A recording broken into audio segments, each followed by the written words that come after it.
అది ఈశ్వరే ఇచ్చా అన్నట్టు మళ్ళీ అటు ఇటు చేసి మళ్ళీ సినిమాకి సంబంధించి వచ్చాను. So that's him. అదొక ప్రపంచం వాడిది.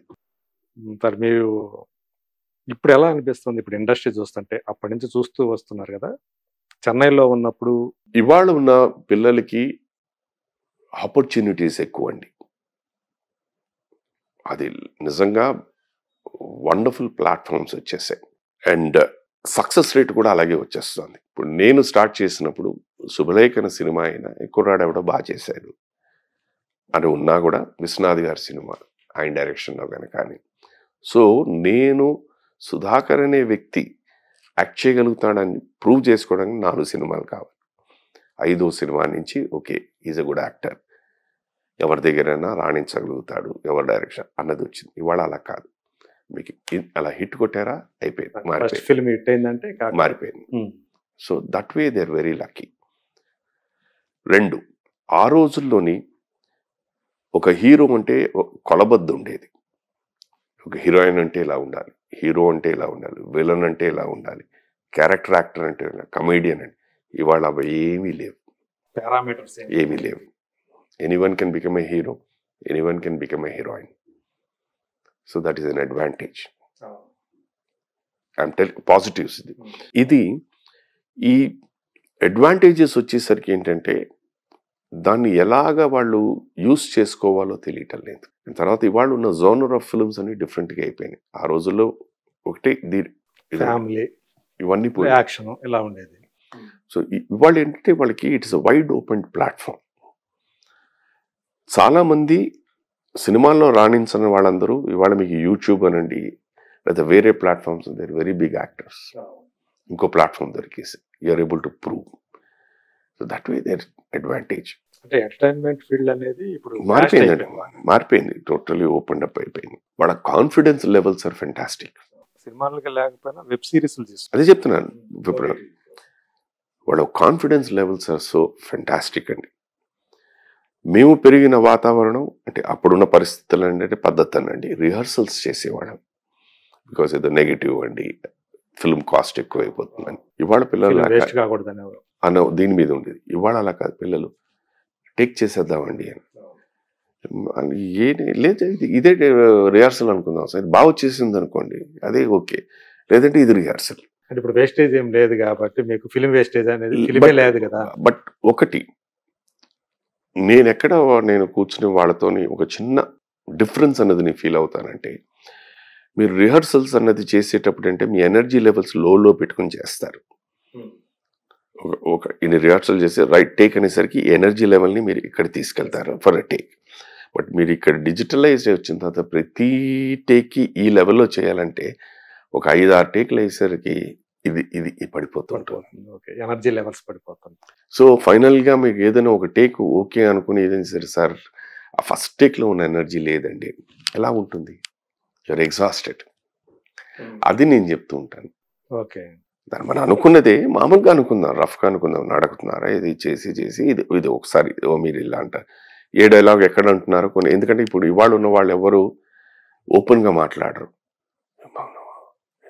నేను అక్కడెక్కడో ఉంటాను, నాకు ఏం వినిపిస్తుంది, ఏం డైలాగ్ చెప్తాడో తెలియదు, ఏమంటే డబ్బింగ్ అంటారు. డబ్బింగ్ లో చూసుకున్నాం. సో ఇప్పుడు కొంతమంది ఇప్పుడు నార్త్ నుంచి వచ్చేవాళ్ళు ఇప్పుడు దానికి ఏంటంటే ఇప్పుడు నేను ఒక ఆర్గ్యుమెంట్ సీన్ జరుగుతుంది అంటే ఆర్గ్యుమెంట్లో ఎలా ఉంటుందండి, ఆ పిచ్ ఆఫ్ ది వాయిస్ అలా ఉంటుంది. ఉంటేనే అది అంటే మీరు సమాధానం చెప్పండి, ఏమొస్తుంది మీకు సమాధానం? అసలు నువ్వేం చెప్పే తెలియాలి కదా నాకు.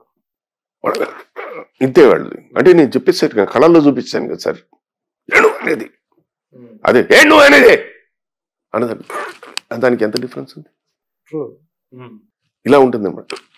అంటే ఇది అవతలకి ఛాలెంజ్, పట్టుకోవాలి. తర్వాత మీరు ఇందాలన్నారు, వాళ్ళు హిందీలో చెప్తారు, దాన్ని పట్టుకోవాలి. ఎందుకంటే నేను చూశాను ఒకసారి ఆశీష్ విద్యార్థి ఓపెనింగ్ ఉంటది, తర్వాత కంటిన్యూషన్ ఉండదు. ఇక డైలాగ్ వాళ్ళు యాక్సెప్టెడ్ ఆర్టిస్టులు అండి. See what ever it is, మనం ఫస్ట్ మాట్లాడుకున్నది సక్సెస్ అంటే చేసుకున్నారు, వెళ్ళిపోతుంది అంతే. ఇప్పుడు ఎంత మనం ఇప్పుడు మీరు ఇలా మాట్లాడినప్పుడు వాళ్ళు చేస్తూనే ఉన్నారు కదా, వాళ్ళని పిలుస్తూనే ఉన్నారు కదా, వాళ్ళు ఎంకరేజ్ చేస్తూనే ఉన్నారు కదా. అన్ని డిఫెక్ట్స్ ఉన్నా కూడా still you're accepting. Industry is accepting, directors are accepting, producers are accepting, audience are accepting. అంటే మీరు కొన్ని చూస్తున్నప్పుడు కొంతమంది యాక్టర్స్ ని కొన్ని సినిమాలు చూస్తున్నప్పుడు వేరే భాషల్లో నాకు అనిపిస్తుంది, కళకి లేదు నాకు అనిపిస్తుంది అంటే ఈ క్యారెక్టర్ కూడా నేను పనికిరానా అనే భావన వచ్చిందండి పలు సందర్భాల్లో. అందుకే మీరు నమ్మండి నేను సినిమాలు చూడను, లోపల పెయిన్ ఉంటుంది. ఆ పెయిన్ ఏమిటి అని నాకే తెలుసు. అది లోపల నన్ను ఎంత దహించేస్తుందని నాకు తెలుసు. అందుకే నేను చూడను. అట్లా చూడు, మీలాగా ఆ బాధపడే వాళ్ళు కూడా ఉంటారు. చాలా మంది సీనియర్ యాక్టర్స్ ఎంతమంది ఉన్నారు, పని లేకుండా ఉన్నారు మన వాళ్ళు.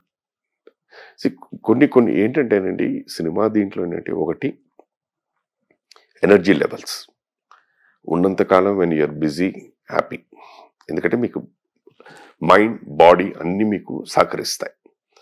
తర్వాత మీకు ఏమిటంటే మెమరీ సహకరించదు, బాడీ బాగానే ఉంటుంది, మెమరీ సహకరించదు. లేదంటే మెమరీ సాలిడ్గా ఉంటుంది, బాడీ సహకరించదు.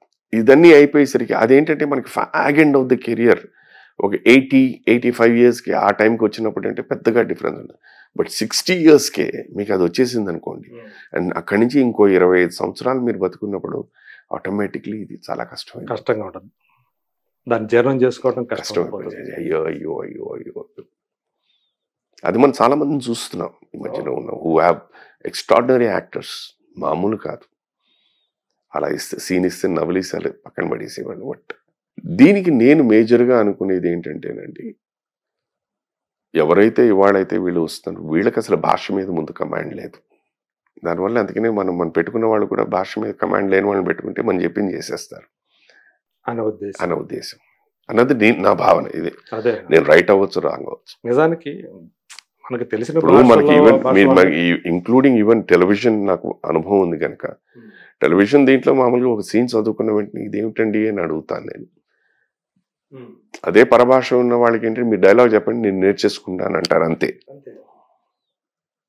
సో ఎప్పుడైతే నేను ఒక ప్రశ్న వేశానో దానికి సమాధానం చెప్పడానికి కెపాసిటీ ఉండాల్సిన వ్యక్తి ఎక్కడ, వాళ్ళు ఏమంటారు, సార్ నేను 2nd unit డైరెక్టర్ అండి, నాకు ఇన్ని పేజీలు ఇచ్చారు సార్, నేను ఇది ఫినిష్ చేయాలండి, చేయాలి సార్, లేకపోతే నాకు రేపటి నుంచి జీవితం ఉండదండి అనేసరికి ఏమైపోతుంది. నేను అనేది కరెక్టేనండి, మీరు అన్నది కరెక్ట్, నేను కాదు అని అన్నాను. But tomorrow who is going to be question, it is me, because I'm being seen on the screen. అదేంటండి మీరు అలా చేశారండి. కొత్తదనం అనుకుంటాను నేను ఒక సీరియల్ దీంట్లోని, నా భార్య చేత బాడీ మోయించారు. మన తెలుగు సాంప్రదాయంలో ఎక్కడ లేదు, అది ఇక్కడ ఉండదు. అండ్ మగవాళ్ళందరూ నడుస్తున్నారు. అది మగజాతిని ఎంత కించపరచడం అండి. ఒక ఆడది మోస్తున్నప్పుడు ఎవడైనా కాస్త మెడకమ్మా నువ్వు పక్కన నడువమ్మా అని ఎవడనంటే వీళ్ళ వెనకాల నడుస్తున్నారండి, అది సింపతి అంటారండి. నేను అనేది in which way it is sympathy, you tell me. Only నలుగురు ఉన్నారు, ముగ్గురు ఇంకెవరూ లేదంటే ఆవిడ మోసిందంటే న్యాయం. 10 మంది వెనకాల మగవాళ్ళని నడుస్తూ ఆవిడ మోసిందంటే ఎక్కడ న్యాయం అండి? అంటే అంత బుర్రలేని వాళ్ళ మగవాళ్ళు, అంత పనికిరాని వాళ్ళ మగవాళ్ళని ఇలా నేను మాట్లాడేసరికి వాళ్ళకి నచ్చదు. అది లేదు సార్ మీరేంటి సార్ న్యాయం అండి. ఇప్పుడు నేను అనేది నేను ఒకటి, ఇప్పుడు మీరున్నారు, సాంప్రదాయాన్ని కూడా పక్కన పెట్టి